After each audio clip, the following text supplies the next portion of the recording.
கயல்விழி குளிரில் நடுங்குவதை பார்த்த சித்தார்த் அவளை தன் பக்கம் இழுத்து தனது கோட்டிக்குள் நுழைத்து அவளை இறுக்கமாக அணைத்துக் கொண்டான். என்ன சித்தார்த் இது, எல்லாரும் பாக்குறாங்க என்று அவள் முணுமுணுக்க, பாக்கட்டும் கையல், நான் என் பொண்டாட்டிய அணைச்சிட்டு போறதுல இவங்களுக்கு யாருக்கு என்ன கவலை இருக்க போகுது, இங்க யாரும் நம்மள கேள்வி கேட்க முடியாது என்று அவளை மீண்டும் இறுக்கமாக அணைத்துக் கொண்டான். அப்போது திடீரென ஒரு கார் அவர்களுக்கு முன்னால் வந்து நின்றது. அதிலிருந்து இறங்கிய நபரை பார்த்ததும் கயல்விழி அப்படியே அதிர்ச்சியில் உறைந்து போனாள். லண்டனின் அந்த புகழ்பெற்ற ஆக்ஸ்போர்ட் தெருவில் பெய்து கொண்டிருந்த மெல்லிய பனித்தூறலுக்கு நடுவே கயல்விழி ஒரு சிலையைப் போல உறைந்து நின்றிருந்தாள். அவளுக்கு முன்னால் நின்றிருந்த அந்த உருவம் நிஜம்தானா அல்லது தனது பிரம்மையா என்று அவளுக்கு சுத்தமாக புரியவில்லை. ஹாம், அது அர்ஜுன் தான். சென்னையில் காணாமல் போனவன் சித்தார்த்தால் ஒழிக்கப்பட்டு விட்டான் என்று அவள் பயந்த அதே அர்ஜுன் இப்போது லண்டன் வீதியில் அவளுக்கு நேர் முன்னால் நின்று கொண்டிருந்தான். அவனது முகம் முன்னை விட மெலிந்து கண்கள் குழி விழுந்து காணப்பட்டது. சித்தார்த்தின் கரம் கயல்விழியின் இடையை சுற்றி இன்னும் இறுக்கமானது. ஆனால் அவனது முகத்தில் எந்த அதிர்ச்சியும் இல்லை. மாறாக ஒரு வக்ரமான புன்னகை மட்டுமே அரும்பியது.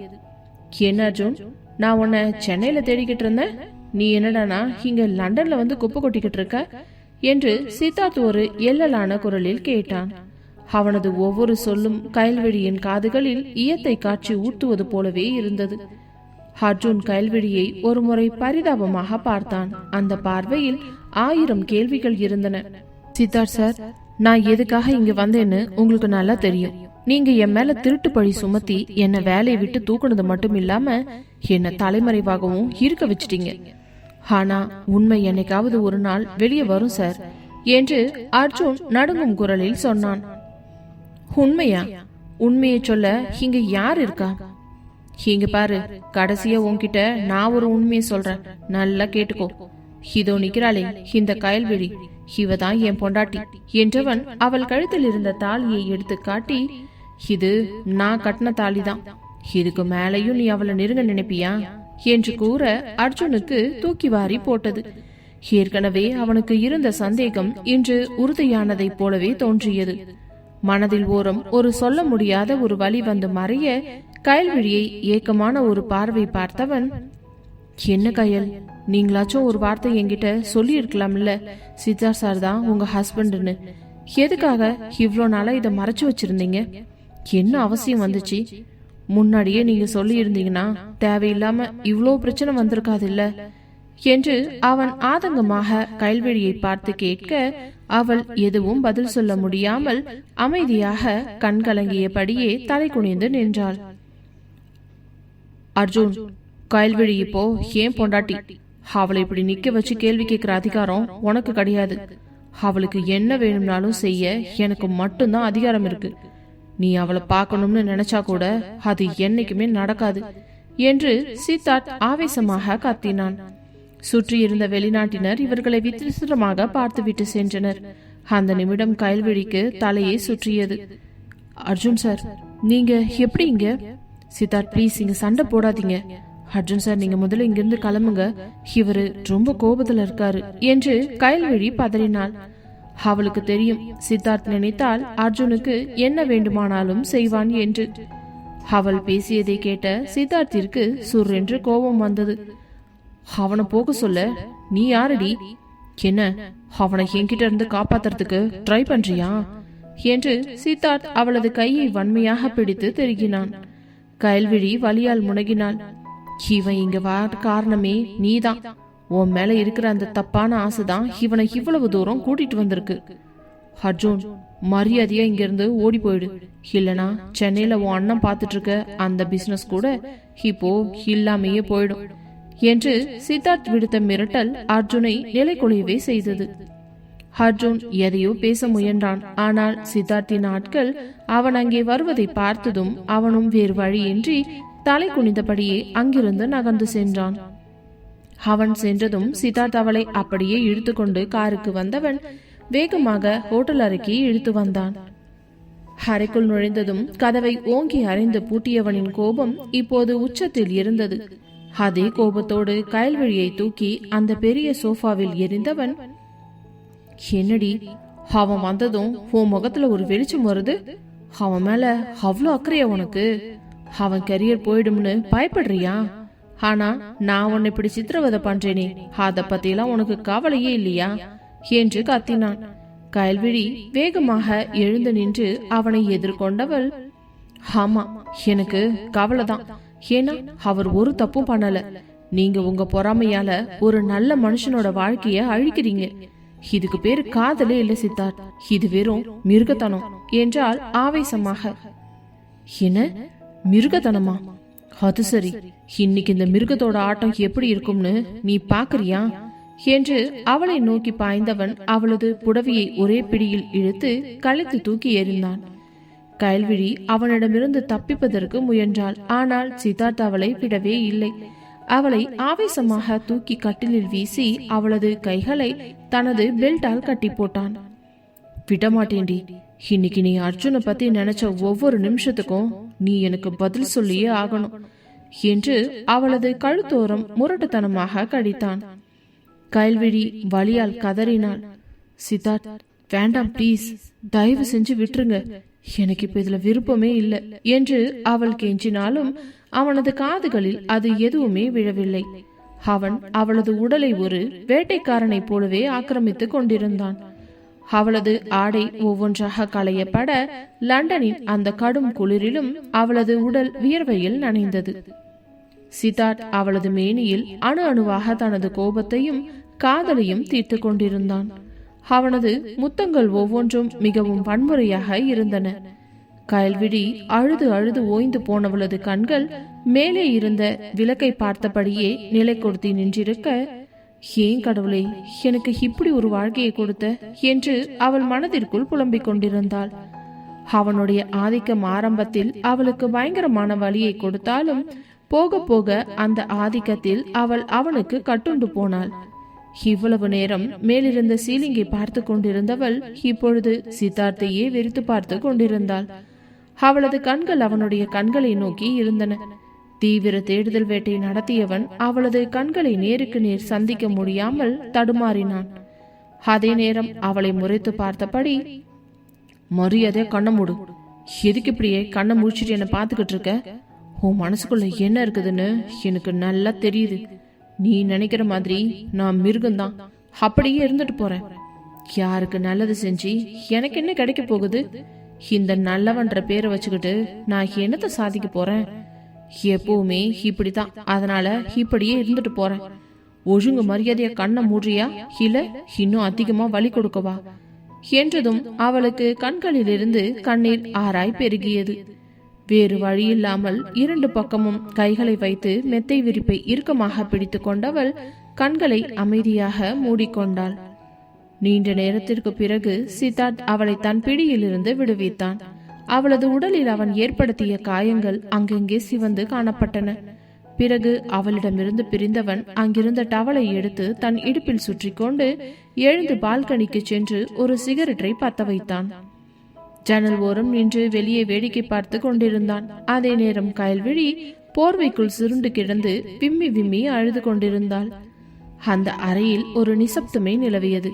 சிறிது நேரம் கழித்து சித்தார்த் மெதுவாக அவள் அருகில் வந்து அமர்ந்தவன். அவனது கோபம் இப்பொழுது முழுவதுமாக தணிந்திருந்தது. அவளது தலையை மெல்ல வருடியவன், கயல், எனக்கு தெரியலடி, ஏன் உன்னை பார்த்தா மட்டும் எனக்கு இவ்வளோ கோபம் வருதுன்னு. அன்னைக்கு காலேஜ்ல நீ என்ன அப்படி சொல்லாம இருந்திருந்தா இன்னைக்கு நாம எவ்வளோ சந்தோஷமா இருந்திருப்போம் தெரியுமா என்றவனது குரல் கம்மியது. கயல்விழி அவனை நிமிர்ந்து பார்த்தவள், அன்னைக்கு நான் அப்படி சொன்னதுக்கு காரணம் உங்க அப்பா தான் சித்தார்த் என்று அவள் மெதுவாக சொன்னாள். சித்தார்த் அதிர்ந்து போனவன், எங்க அப்பாவா? அவர் என்ன பண்ணாரு? அவர் தான் என்ன மிரட்டினார். என் பையன் வாழ்க்கையில நீ வந்தா உன் குடும்பத்தையே அழிச்சிடுவேன்னு சொல்லி மிரட்டினார். நான் கூட ரொம்ப பயந்து போயிட்டேன் சித்தார்த். இதனால உங்களோட கரியர் போயிடுமோன்னு தான் நான் பயந்தேன். அதனாலதான் உங்களை வெறுக்கிற மாதிரி நடிச்சேன். ஆனா நீங்க அத உண்மைன்னு நம்பி இப்ப வரைக்கும் இப்படி என்ன சித்திரவதை பண்றீங்களே என்று அவள் மனதில் இருந்த உண்மையை உடைத்தாள்.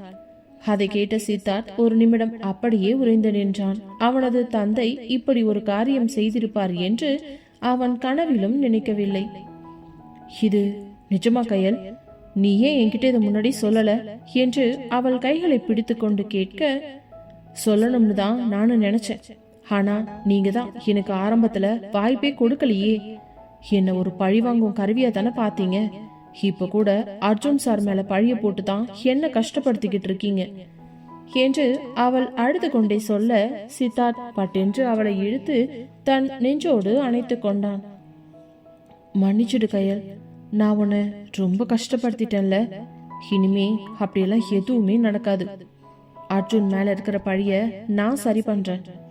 ஆனா நீ இனிமே என் கூட தான் இருக்கணும். என்னை விட்டு எப்பவுமே போக மாட்டேன்னு சத்தியம் பண்ணுடி என்று கையை நீட்டி கேட்க, அவளும் கொஞ்சம் யோசனைக்கு பிறகு அவன் கைமேல் தன் கையை வைத்து, நீங்களா என்னை வெளியில துரத்தி போன்னு சொல்ற வரைக்கும் நான் உங்களை விட்டு போக மாட்டேன் சித்தார்த் என்று கூறினாள். அவள் வாயால் அந்த வார்த்தையை கேட்ட பிறகுதான் அவன் மனம் முழுவதும் நிம்மதி பரவியது. அவளின் முகத்தை தன் கைகளில் ஏந்தி அவளது நெற்றியில் மென்மையாக ஒரு முத்தமிட்டான். அந்த இரவு லண்டன் பணியில் அவர்களின் காதல் ஒரு புதிய திருப்பத்தை அடைந்தது.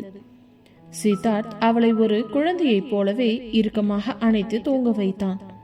மறுநாள் காலை சித்தார்த் அர்ஜுனை தேடிச் சென்றான். அவனிடம் மன்னிப்பு கேட்டு மீண்டும் வேலையில் வந்து சேருமாறு அழைக்க, கயல்விழிக்கு இது ஒரு பெரிய நிம்மதியை கொடுத்தது. ஆனால் இந்தியாவில் ராஜேஸ்வரியும் ஷாலினியும் சேர்ந்து ஒரு புதிய சதித்திட்டத்தை தீட்டிக் கொண்டிருந்தார்கள். சித்தார்த் பிசினஸ் விஷயமாக மட்டும்தான் சென்றிருக்கிறான் என்று நினைத்து கொண்டிருந்த ஷாலினி, அவர்கள் இருவரும் சேர்ந்து லண்டனில் நெருக்கமாக இருப்பதை அவளுடைய ஆட்களின் மூலம் தெரிந்து கொண்டவள் கயல்விழியின் தங்கையான வித்யாவை பகடைக்காயாக பயன்படுத்த முடிவு செய்தாள். அதே நேரம் லண்டனில் கயல்விழியும் சித்தார்த்தும் சேர்ந்து தேம்ஸ் நதிக்கரையில் நடந்து கொண்டிருந்தனர். அப்பொழுது சித்தார்த், நாம ஊருக்கு போனதும் எல்லாருக்கும் உண்மையை சொல்லிடுவோமா? நாம கல்யாணம் பண்ணிக்கிட்ட விஷயத்த வித்யா கிட்ட சொல்லணும் என்று கயல்விழி கூற, நிச்சயமா கயல், இனிமே நாம எதையுமே மறைக்க வேண்டாம். இனிமே நாம ஒரு கணவன் மனைவியா சந்தோஷமா வாழலாம் என்று சித்தார்த் அவளது கையை பிடித்து கொண்டு சொன்னான். ஆனால் அவர்கள் சென்னை திரும்பியதும் அவர்களுக்கு ஒரு அதிர்ச்சி காத்திருப்பது அவர்களுக்கு தெரியவில்லை. ஒரு வழியாக லண்டன் பயணத்தை முடித்துக்கொண்டு சென்னை கிளம்பி வந்து சேர்ந்தனர். சென்னை விமான நிலையத்தில் ஏசி காற்றின் குளிர்ச்சி உடலை தீண்டினாலும் கயல்விழியின் மனதிற்குள் ஒரு விதமான வெப்பம் தகித்து கொண்டே இருந்தது. லண்டனில் சித்தார்த்துடன் செலவழித்த அந்த நாட்கள் அவளுக்குள் ஒரு சிறிய நம்பிக்கையை விதைத்திருந்தது.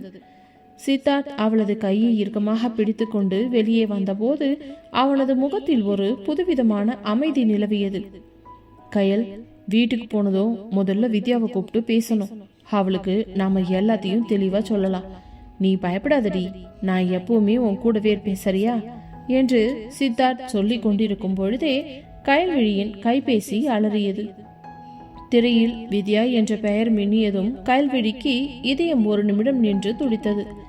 பதற்றத்துடன் போனை எடுத்தவள், ஹலோ வித்யா என்றாள். ஆனால் மறுமுனையில் வித்யாவின் குரல் மென்மையாக இல்லை. அது ஆத்திரத்திலும் அழுகையிலும் வெடித்து கொண்டிருந்தது. அக்கா, நீயா இது? ஏன் அக்கா கயல்விழிதானா என்கிட்ட பேசிக்கிட்டு இருக்கிறது? நீ எவ்வளவு பெரிய தோகி தெரியுமாக்கா? லண்டன்ல அந்த சித்தார்த் கூட சேர்ந்து நீ ஜாலியா ஊரை சுத்திட்டு இருக்கிற போட்டோஸ் எல்லாம் எனக்கு இங்க வந்துகிட்டே இருக்கு. நீ என்ன அவரோட பொண்டாட்டியா? இதை ஏன் நீ என்கிட்ட ஒரு வார்த்தை கூட சொல்லல என்று கோபமாக கேட்க கயல்விழிக்கு தொண்டை அடைத்தது. கண்கள் எல்லாம் கலங்க, வித்யா, நான் சொல்றது கொஞ்சம் கேளுடி. அது என்று பேச வர, என்ன சொல்ல போற நீ? உங்க கம்பெனி ஸ்காலர்ஷிப்னு சொல்லி என்னை இவ்வளோ நாள் ஏமாத்தினியே, அதெல்லாம் அந்த சித்தார்த்து போட்ட பிச்சையா? என் படிப்புக்காக நீ உன்னை வித்துக்கிட்டியாக்கா? உன்னை நினைச்சா எனக்கு ரொம்ப அருவருப்பா இருக்குது. இனிமே உன்னை பாக்குறதுக்கு எனக்கு துளி கூட விருப்பம் இல்லை. நான் அந்த சித்தார்த் ஏற்பாடு பண்ண ஹாஸ்டலை விட்டுட்டு எங்கேயாவது போயிடுவேன். இந்த விஷயம் மட்டும் அம்மாவுக்கு தெரிஞ்சதுன்னா, இவ்வளோ நாள் அவங்க உயிரை காப்பாத்தி வச்சிருந்தியே, அதுக்காக நிச்சயமா வருத்தப்படுவாங்க. உன்னை மொத்தமா வெறுத்துருவாங்க. சி என்று சொல்லிவிட்டு வித்யா போனை துண்டித்ததும் கயல்விழி அங்கேயே நிலை குலைந்து கீழே சரிந்தாள். பட்டென்று சித்தார்த் அவளை தாங்கி பிடித்தவன், கயல், என்னாச்சி? வித்யா என்ன சொன்னா என்று பதறியபடி கேட்க கயல்விழி அழுது கொண்டே நடந்ததை சொன்னாள். அதை கேட்ட சித்தார்த்தின் கண்கள் சிவந்தன. யார் அவளுக்கு போட்டோ அனுப்பியிருப்பா? கண்டிப்பா அந்த ஷாலினியா தான் இருக்கும். அவளை நான் இன்னைக்கு உயிரோடையே விட மாட்டேன் என்று கத்தியவன் கயல்விழியை தூக்கி கொண்டு காருக்கு சென்றான். அவளுக்கு குடிப்பதற்கு தண்ணீரை கொடுத்து சிறிது ஆசுவாசப்படுத்தினான். கயல்விழி கண்கலங்கியபடியே அமர்ந்திருக்க அவளை தன் தோளில் சாய்த்து கொண்டவன், கயல், நான் இருக்கிற வரைக்கும் நீ எதுக்காகவும் கவலைப்படாத. உன் தங்கச்சியை பார்த்து நடந்த எல்லா விஷயத்தையும் சொல்லி நான் மன்னிப்பு கேட்கிறேன், சரியா? நீ இந்த அளவுக்கு வருத்தப்படாதடி. இத்தனை நாள் தான் நான் உன்னை எப்படி எல்லாமோ அழ வச்சிட்டேன். ஆனா இனிமேலாவது உன்னை சந்தோஷமா பாத்துக்கணும்னு நினைக்கிறேன். நீ அழறத பார்க்கும்போது தான் எனக்கு ரொம்ப வேதனையா இருக்கு என்று அவன் மிகவும் உடைந்து வருத்தப்படுவதை பார்த்த கயல்விழிக்கு என்ன செய்வது என்று புரியவில்லை. அவனை இதற்கு மேல் கஷ்டப்பட விடக்கூடாது என்று முடிவெடுத்தவள் தன் கண்ணீரை துடைத்து கொண்டு அவன் தோளில் சாய்ந்து கொண்டு அவனுடைய புஜங்களை இறுக்கமாக பற்றி கொண்டாள். அவள் கொஞ்சம் சமாதானமானவுடன் தான் காரை ஸ்டார்ட் செய்து அவளை அழைத்து கொண்டு வீட்டிற்கு வந்தான். வீட்டிற்குள் நுழைந்த போது அங்கே ஒரு போர்க்களமே காத்து கொண்டிருந்தது. ஹாலில் ராஜேஸ்வரி சோஃபாவில் அமர்ந்திருக்க அவருக்கு அருகில் ஷாலினி ஒரு வெற்றி களிப்புடன் நின்று கொண்டிருந்தாள். வித்யா ஒரு மூலையில் அழுது கொண்டே நின்றிருந்தாள். அங்கே கயல்விழியும் சித்தார்த்தும் உள்ளே வருவதை பார்த்ததும், இதுக்கு மேல என்னால இந்த வீட்டுல ஒரு நிமிஷம் கூட இருக்க முடியாது. இந்த கயலோட மூஞ்சியை பார்க்கவே எனக்கு பிடிக்கல என்று கோபமாக வெளியே செல்ல நினைத்தவளை, வித்யா ஒரு நிமிஷம் நில்லு என்ற சித்தார்த் குரல் தடுத்து நிறுத்தியது. வித்ரா அவர்களை திரும்பி பார்த்தாள். அவளது கண்கள் சிவந்து வீங்கி இருந்தன. எதுக்கு நிக்கணும் சார்? நீங்க என் அக்கா வாழ்க்கையை சீரழிச்சது பார்த்தாதான் அவளை மிரட்டி கல்யாணம் பண்ணிக்கிட்டு இப்போ எனக்கு உதவி செய்யற மாதிரி நடிச்சுக்கிட்டு இருக்கீங்க. உங்களை எல்லாம் பார்த்தாலே எனக்கு பயமா இருக்குது என்றாள் வித்யா. கயல்விழி ஓடி சென்று வித்யாவின் கைகளை பிடித்தவள், வித்யா, அம்மா சத்தியமா நான் சொல்றது கேளுடி. ஆரம்பத்துல இது கட்டாய கல்யாணமா இருந்தாலும் இப்ப இருக்கிற நிலைமையே வேறடி. என்ன வேற? அவர் உன்னை அடிமையா வச்சிருக்காருன்னு அந்த ஷாலினி அக்கா எல்லாத்தையும் என்கிட்ட சொன்னாங்க. அன்னைக்கு காலேஜ்ல நீ அவரை அவமானப்படுத்தினதுக்காக உன்னை இப்போ பழி வாங்குறாராம். இதுக்கு நடுவுல நான் வேற எதுக்கு? இந்த விஷயம் முன்னாடியே எனக்கு தெரிஞ்சிருந்தா நான் அப்பவே என் படிப்பை நிறுத்தி இருப்பேன். ஆனா அப்ப கூட உங்ககிட்ட உதவி வாங்கி படிச்சிருக்க மாட்டேன் என்று கயல்விழியின் கையை உதறினாள் வித்யா. சித்தார்த் அவள் முன்னே வந்து நின்றான். அவனது குரல் இப்போது மிகவும் கனமாக இருந்தது. வித்யா, இங்க பார், உன் அக்கா என்கிட்ட எதையும் மறைக்கல. நான் தான் அவளை மிரட்டினேன், அவளை கட்டாயப்படுத்தி தாலி கட்டினேன். ஆனா அதுக்கு காரணம் என்ன தெரியுமா? உங்க அக்கா மேல எனக்கு இருந்த வெறித்தனமான காதல். அது ஆரம்பத்துல கோவமா தான் இருந்தது, நிஜம்தான். ஆனா இன்னைக்கு அவ இல்லாம என்னால ஒரு நிமிஷம் கூட இருக்க முடியாது என்று கூற, அப்பொழுது ஷாலினி குறுக்கிட்டாள். போதும் நிறுத்துங்க சித்தார்த், இந்த டிராமாவை இன்னும் எவ்வளவு நேரம் தான் ஆடுவீங்க? வித்யா, இங்க பாரு, லண்டன்ல இவங்க 2 பேரும் எப்படி இருந்தாங்கன்னு இந்த போட்டோஸை பாரு. உன் அக்காவுக்கு கொஞ்சம் கூட மான மரியாதை எதுவுமே இல்லை என்றவள் ஒரு டேபை அவளிடம் நீட்டினாள். சித்தார்த் சட்டென்று ஷாலினியின் கையில் இருந்த டேபை பிடுங்கி தரையில் தூக்கி எறிய அது சுக்குநூறாக உடைந்தது. ஹேய் ஷாலினி, நீ உன் லிமிட்டை தாண்டி போய்கிட்டு இருக்க. அப்ப வித்யாவுக்கு போட்டோ அனுப்பினது நீதான்ல? அர்ஜுன் லேப்டாப்ல இருந்து டேட்டாவை திருடி அவன் மேல பழிய போட்டது நீயும் உங்க அப்பாவும் தான்ல? என்ன பேசுறீங்க சித்தார்த்? இதெல்லாம் நாங்க தான் செஞ்சோம்னு உங்ககிட்ட என்ன ஆதாரம் இருக்கு என்று ஷாலினி திமிராக கேட்க, சித்தார்த் தனது செல்போனை எடுத்து அதில் ஒரு வீடியோவை ஓடவிட்டான். அதில் ஷாலினி ஒரு ஹேக்கருடன் பேசிக் கொண்டிருப்பது தெளிவாக தெரிந்தது. இது லண்டன்ல இருக்கும்போதே நான் ரெடி பண்ணின ஆதாரம். அர்ஜுனனா பழி வாங்கல ஷாலினி, உன்னை சிக்க வைக்கத்தான் அவனை தலைமறைவா வச்சிருந்தேன். இப்ப சொல்லு, நான் போலீஸ்க்கு போறதா இல்ல நீ ஏன் இந்த வீட்டை விட்டு போறியா என்றதும் ராஜேஸ்வரி அதிர்ந்து போனார். சித்தார்த், என்னப்பா இது? ஷாலினி இப்படியெல்லாம் பண்ணுவான்னு நான் நினைக்கவே இல்லை என்று திக்கினார். அம்மா போது நிறுத்துங்க. நீங்களும் இவளுக்கு துணை போயிருக்கீங்கன்னு எனக்கு நல்லாவே தெரியும். இவ பேச்ச கேட்டு தானே கயல்விழியை இந்த வீட்டு வேலைக்காரி மாதிரி நடத்துனீங்க. ஆனா இன்னைக்கு சொல்றேன், இவ இந்த வீட்டோட மருமக மட்டும் இல்ல, இந்த சித்தார்த்தோட உயிர். இவளை யாராவது மிரட்டினாலோ டார்ச்சர் பண்ணினாலோ அவங்க தான் என்னோட முதல் எதிரி என்று சொல்லி கயல்விழியை தன் நெஞ்சோடு இறுக்கமாக அணைத்து கொண்டான். வித்யா இங்கு நடப்பதை எல்லாம் பார்த்து திகைத்து நின்றவள், அக்கா அப்போ இது எல்லாமே இவங்களோட சதியா என்று கேட்க கயல்விழி வித்யாவிடம் சென்று, ஆமாடி வித்யா, உன்னை படிக்க வைக்கணும், அம்மாவை காப்பாத்தணுங்கிறதுக்காகத்தான் நான் எல்லாத்தையும் தாங்கிக்கிட்டேன். ஆனா இப்போ சித்தார்த் முன்ன மாதிரி இல்ல, ரொம்பவே மாறிட்டாரு. அவர் என்னை உண்மையா காதலிக்கிறாருடி என்று சொல்லி அழ வித்யா கயல்விழியை அணைத்து கொண்டு, என்னை மன்னிச்சுடக்கா, தெரியாம உன்னை பத்தி தப்பா பேசிட்டேன். என் அக்கா எனக்காக இவ்வளவு கஷ்டப்பட்டிருக்கான்னு புரியாமையே போச்சு என்று இருவரும் கட்டிக்கொண்டு அழுதனர். அந்த அழுகையில் பல மாதங்களாக தேக்கி வைத்திருந்த வலிகள் கரைந்து ஓடியது. சித்தார்த் ஷாலினியை பார்த்தவன், ஷாலினி போய் ஓ அப்பா கிட்ட சொல்லு, என்னோட பிசினஸ் பார்ட்னர்ஷிப்பு இன்னையோட முடிஞ்சது, மரியாதையா இந்த வீட்டை விட்டு கிளம்பு என்று கூற ஷாலினி அவமானத்தில் தலை குனிந்து அங்கிருந்து வெளியேறினாள். அன்று இரவு வீட்டில் ஒரு நிம்மதியான சூழல் நிலவியது. வித்யா தனது அறையில் உறங்க சென்ற பிறகு சித்தார்த் கயல்விழியின் அறைக்கு வந்தான். கயல்விழி ஜன்னல் ஓரம் நின்று நிலவையே வெறுத்து பார்த்து கொண்டிருந்தான். சித்தார்த் மெல்ல அவள் பின்னால் வந்து அவளது இடுப்பை வளைத்து பிடித்து அணைத்து கொண்டான். அவனது தாடை அவளது தோளில் அழுத்தமாக படிந்தது. கயல், இப்போவாவது உன் மனசுல இருக்க பாரம் குறைஞ்சுதா? இனிமே நம்ம யாருக்கும் பயப்பட தேவையில்லைல்ல என்றான். கயல்விழி அவன் பக்கம் திரும்பி அவனது சட்டையை இறுக்கமாக பற்றி கொண்டவள், சித்தார்த், நிஜமால்வே ஷாலினி அனுப்பிட்டீங்களா? மறுபடியும் அவ ஏதாவது பண்ணுவாளோன்னு தான் பயமா இருக்குது என்றார். சித்தார்த் அவளது இதழ்களில் விரல் வைத்து தடுத்தவன், மற்றவங்கள பத்தி இப்போ பேசாத கயல். லண்டன்ல நாம ஆரம்பிச்ச அந்த பயணம் இன்னும் முழுசா முடியல என்று சொல்லி அவளது முகத்தை தன் கைகளில் ஏந்தி பார்த்தான். அவனது கண்களில் இப்போது கோபமில்லை, வெறும் தாபம் மட்டுமே ததுமியது. அவன் அவளை அப்படியே தூக்கி கொண்டு கட்டிலை நோக்கி நடந்தான். இன்னைக்கு எந்த பழிவாங்கலும் இல்ல, எந்த கட்டாயமும் இல்ல, உன்னோட முழு சம்மதத்தோட உன்னை நான் அடையணும்னு நினைக்கிறேன் என்று அவளது காதோரம் முணுமுணுக்க கயல்விழி வெட்கத்தில் அவன் நெஞ்சில் முகம் புதைத்து கொண்டாள். நான் என்னைக்குமே உங்களுடையவள் தான் சித்தார்த் என்று ரகசியமாக சொன்னாள். அந்த இரவு அவர்களின் திருமண வாழ்க்கையின் உண்மையான தொடக்கமாக அமைந்தது. இருவரின் இதயங்களும் லயிக்க அந்த அறையில் காதல் மட்டுமே ஆட்சி செய்தது. அந்த இரவு கயல்விழிக்கு ஒரு புதிய விடியலாய் அமைந்தது. வித்யாவின் கோபம் தணிந்து சித்தார்த்தின் உண்மையான முகம் வெளிப்பட்ட பிறகு கயல்விழிக்கு தன் கழுத்தில் இருந்த அந்த தாலி இப்பொழுது பாரமாக தெரியவில்லை, அது ஒரு பந்தமாக தெரிந்தது. ஆனால் சித்தார்த் காட்டிய அந்த தீவிரமான காதல் அவளை இன்னும் திகைக்க வைத்திருந்தது. மறுநாள் காலை கயல்விழி சமையல் அறையில் காஃபி போட்டு கொண்டிருந்த போது சித்தார்த் பின்னால் இருந்து வந்து அவளை இறுக்கமாக அணைத்து கொண்டான்.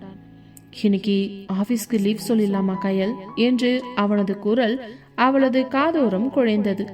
கயல்விழி சிரித்து கொண்டே, என்ன சித்தார்த் சார், நீங்களே இப்படி சொன்னா மத்தவங்க என்ன நினைப்பாங்க, எம்டியே லீவ் போட்டா எப்படி என்றால், அந்த எம்டிக்கு இப்போ ஆபீஸ் வேலையை விட அவரோட பொண்டாட்டி தான் ரொம்ப முக்கியம்.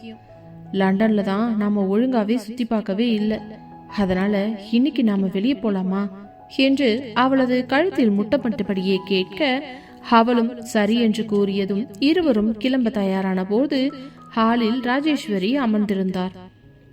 அவரது முகம் ஏனோ கவலையாக தெரிந்தது. ஆனாலும் சித்தார்த்ததை கண்டு கொள்ளாமல் கயல்விழியை அழைத்து கொண்டு வெளியில் புறப்பட, சித்தார்த் கொஞ்சம் நில்லு, நான் உன்கிட்ட ஒன்னு பேசணும் என்றார். சித்தார்த் கயல்விழியின் கையை பிடித்து கொண்டே, சொல்லுங்கம்மா, என்ன விஷயம்? ஷாலினி பத்தி ஏதாவது பேசணும்னா இப்போதைக்கு பேச வேண்டாம் என்றான் கராராக. இல்ல சித்தார்த், அது ஷாலினி பத்தி இல்ல, உன் அப்பாவை பத்தி. அவர் இன்னைக்கு காலையில தான் போன் பண்ணார். நீ ஷாலினியோட அப்பாவை அவமானப்படுத்தினது அவருக்கு பிடிக்கலையா? அவர் இப்பவே சென்னைக்கு கிளம்பி வந்துகிட்டு இருக்காரு என்று ராஜேஸ்வரி சொல்லவும் சித்தார்த்தின் முகம் இறுகியது. சித்தார்த்தின் தந்தை சிவலிங்கம் மிகவும் கண்டிப்பானவர். பிசினஸில் எதையும் செய்ய துணிந்தவர். அவருக்கும் சித்தார்த்துக்கும் எப்போதும் ஒரு பனிப்போர் நடந்து கொண்டே இருக்கும். கயல்விழியை சித்தார்த் காதலித்த போது அதை தடுத்ததும் அவர்தான். வரட்டுமா, எனக்கும் அவர்கிட்ட பேச வேண்டியது நிறைய இருக்கு இத்தனை வருஷம் அவர் பண்ணின மிரட்டலை பார்த்து நான் பயந்துட்டு இருந்தேன். ஆனா இனிமே அப்படியெல்லாம் இருக்க முடியாது. அவர் வரட்டும், எதா இருந்தாலும் நான் பாத்துக்கிறேன் என்றவன், கயல் வா நம்ம கிளம்பலாம் என்று அவளை அழைத்து கொண்டு வெளியே வந்தான். காரில் செல்லும் போது சித்தார்த் மிகவும் அமைதியாகவே இருந்தான். சித்தார்த், உங்க அப்பா வந்தா ஏதாவது பிரச்சனையாகுமா? அவருக்கு என்ன முதலையே பிடிக்காது. இப்போ நம்ம கல்யாணம் பண்ணிக்கிட்ட விஷயம் தெரிஞ்சா என்ன பண்ணுவாரு என்று கயல்விழி கவலையுடன் கேட்டாள். சித்தார்த் அவளது கையை அழுத்தமாக பற்றி கொண்டவன், கயல் இங்க பாரு, அன்னைக்கு நீ பயந்த மாதிரி இன்னைக்கு நான் பயப்பட மாட்டேன். என் அப்பாவுக்கு தெரிஞ்சதெல்லாம் பிசினஸ் மட்டும்தான். அவருக்கு பணம் தான் முக்கியம். ஆனா எனக்கு நீ தான் முக்கியம். அவர் என்ன சொன்னாலும் நான் உன்னை விட்டு கொடுக்க மாட்டேன். இது சித்தார்த் மேல சத்தியம் என்றான். அதற்கு பிறகு அவர்கள் ஒரு கடற்கரை ஓரம் இருந்த உணவகத்திற்கு சென்றனர். அங்கே அமர்ந்து பேசிக் கொண்டிருந்த போதே கயல்விழி, சித்தார்த், அன்னைக்கு நீங்க காலேஜ்ல என்கிட்ட ப்ரப்போஸ் பண்ணின போது நான் உங்களை அப்படி திட்டுவேன்னு நீங்க நினைக்கல. உங்களுக்கு என் மேல இவ்வளோ கோபம் இருந்திருக்கும் என்று பயந்தபடியே கேட்க சித்தார்த் சிரித்தான். கோபமா? அந்த ஒரு நிமிஷம் என் உலகமே இடிஞ்சு என் தலைமையில விழுந்த மாதிரி இருந்துச்சு கயல். உன்னை நான் எவ்வளோ உயிருக்கு உயிரா காதலிச்சேன் தெரியுமா? ஆனா நீ எல்லார் முன்னாடியும் என்னை ஒரு கோமாளி மாதிரி ஆக்கிட்ட. அந்த நிமிஷமே நான் முடிவு பண்ணினேன் உன்னை என் காலுக்கு கீழே கொண்டு வரணும்னு. ஆனா உன்னை தாலி கட்டி என் வீட்டுக்கு கூட்டிட்டு வந்ததுக்கு அப்புறம் தான் தெரிஞ்சது உன்னை வெறுக்கிறது எவ்வளோ கஷ்டம்னு. ஒவ்வொரு முறை உன்னை நான் காயப்படுத்தும் போதும் எனக்குள்ளேயும் ஒரு காயம் விழுந்துகிட்டு தான் இருந்தது என்று தன் மனதை திறந்து பேசினான் அவளிடம். சாரி சித்தார்த், நான் அன்னைக்கு வேற வழி தெரியாம தான் அப்படி பண்ணேன். ஆனா இப்போ எனக்கு உங்களை ரொம்ப பிடிச்சிருக்கு என்று கயல்விழி வெட்கத்துடன் தலை குனிந்தபடியே கூற, அந்த வார்த்தையை கேட்ட சித்தார்த்திற்கு ரக்கை இல்லாமல் வானத்தில் பறப்பதை போன்று இருந்தது. பிறகு மதிய உணவை முடித்துவிட்டு அவர்கள் வீட்டிற்கு திரும்பிய போது வாசலிலேயே ஒரு கருப்பு நிற கார் நின்றிருந்தது. ஹாம், சிவலிங்கம் வந்திருந்தார். சித்தார்த்தும் கயல்விழியும் ஹாலுக்குள் நுழைந்ததும் சோஃபாவில் சிவலிங்கம் கம்பீரமாக அமர்ந்திருப்பதை பார்த்தனர். அவரது பார்வையில் ஒரு விதமான அதிகாரம் இருந்தது. வா சித்தார்த், லண்டன்ல இருந்து பெரிய வெற்றியோட வந்திருக்க போல. ஆனா பிசினஸ்ல ஜெயிக்கிறது மட்டும் முக்கியம் இல்ல, வாழ்க்கையிலையும் ஜெயிக்கணும் என்றார் நக்கலாக. கயல்விழியை பார்த்ததும் அவருடைய கண்கள் கோபத்தில் சிவந்தன. ஹே கயல்விழி, அன்னைக்கே உன்னை மிரட்டித்தானே ஊரை விட்டு துரத்தின. ஆனா மறுபடியும் இவன் கையால உன் கழுத்துல தாலியை கட்டிக்கிட்டு இந்த வீட்டுக்குள்ளேயே வந்துட்டியா? உனக்கு எவ்வளவு தைரியம் இருந்தா என் பையனையே கல்யாணம் பண்ணிருப்ப என்று கத்தினார். அப்பா சத்தம் போடாதீங்க என்று சித்தார்த் இடையில் புகுந்தவன், இவன் இனிமே கயல்விழி மட்டும் இல்ல, கயல்விழி சித்தார்த் என்னோட பொண்டாட்டி. இவளை மிரட்டுற வேலைய இதோட நிறுத்திக்கோங்க. அன்னைக்கு வேணா இவ உங்களை பார்த்து பயந்துகிட்டு என்னை விட்டுட்டு போயிருக்கலாம். ஆனா இன்னைக்கு இவ பின்னாடி நான் இருக்கேன் என்றான் ஆவேசமாக. சிவலிங்கம் கோபமாக எழுந்து நின்றவர், சித்தார்த், நீ யார்கிட்ட பேசுறன்னு தெரிஞ்சுதான் பேசுறியா? இந்த கம்பெனி, இந்த அந்தஸ்து எல்லாமே நான் உனக்கு கொடுத்தது. நீ இவ கூட இருக்கணும்னு நினைச்சா இது எதுவுமே உனக்கு கிடைக்காது. நீ இப்பவே இவளை வீட்டை விட்டு துரத்திட்டு வா, நம்ம ஷாலினிய போய் பொண்ணு பார்க்க போறோம் என்றார். ராஜேஸ்வரி பயந்து போய், என்னங்க கொஞ்சம் பொறுமையா தான் இருங்க என்று சொல்ல, நீ வாய மூடு ராஜேஸ்வரி, உனக்கு ஒன்னும் தெரியாது என்று அதட்டினார் சிவலிங்கம். சித்தார்த் ஒரு நிமிடம் மௌனமாக இருந்தவன் பிறகு தனது கையில் இருந்த கார் சாவியை மேஜை மேல் வைத்துவிட்டு, சரிப்பா, உங்களுக்கு பணம் அந்தஸ்து தான் முக்கியம்னா அதெல்லாம் நீங்களே வச்சுக்கோங்க. அந்த கம்பெனி, இந்த வீடு, இந்த காரு எதுவுமே எனக்கு வேண்டாம். நான் என் பொண்டாட்டி அழைச்சிக்கிட்டு இப்பவே இந்த வீட்டை விட்டு போறேன். நான் படிச்சிருக்கேன், எனக்கான ஒரு வாழ்க்கைய நான் உருவாக்கிப்பேன். ஆனா கயல்விழியை மட்டும் நான் என்னைக்கும் விட்டு கொடுக்க மாட்டேன் என்று கயல்விழியின் கையை இறுக்கமாக பிடித்து கொண்டு நடக்க தொடங்கினான். அதை பார்த்த கயல்விழி அதிர்ந்து போனவள், சித்தார்த் என்ன பண்றீங்க? இது உங்க சொத்து, எனக்காக ஏன் இதையெல்லாம் நீங்க விடுறீங்க என்று கேட்க, இந்த சொத்துலாம் முக்கியம் இல்ல கயல், நீதான் எனக்கு முக்கியம், வா நம்ம போலாம் என்றான் சித்தார்த். சித்தார்த்தின் இந்த முடிவால் சிவலிங்கமோ அதிர்ந்து போய் நின்றார். அவர் சித்தார்த் இவ்வளவு தூரம் செல்வான் என்று சுத்தமாக எதிர்பார்க்கவில்லை. என்ன செய்வது என்று யோசித்தவர் பட்டென்று ஒரு நிமிஷம், ஒரு நிமிஷம் சித்தார்த், இப்ப நீ இந்த வீட்டை விட்டு போனா திரும்பி வரவே முடியாது, புரிஞ்சுதா என்று கத்தினார். சித்தார்த் அவரை திரும்பி கூட பார்க்காமல் கயல்விழியை அழைத்து கொண்டு அந்த வீட்டை விட்டு வெளியேறினான். அங்கிருந்து வெளியேறிய இருவருக்கும் எங்கே செல்வது என்று தெரியாமல் குழம்பிக் கொண்டிருக்க, அப்பொழுது கயல்விழி, சித்தார்த், நான் உன்னை சொன்னா தப்பா நினைச்சுக்க மாட்டீங்களே, சொல்லுடி. நம்ம பேசாம அம்மா வீட்டுக்கு போகலாமா? அங்க வித்யா மட்டும்தான் இப்ப தனியா இருக்கா.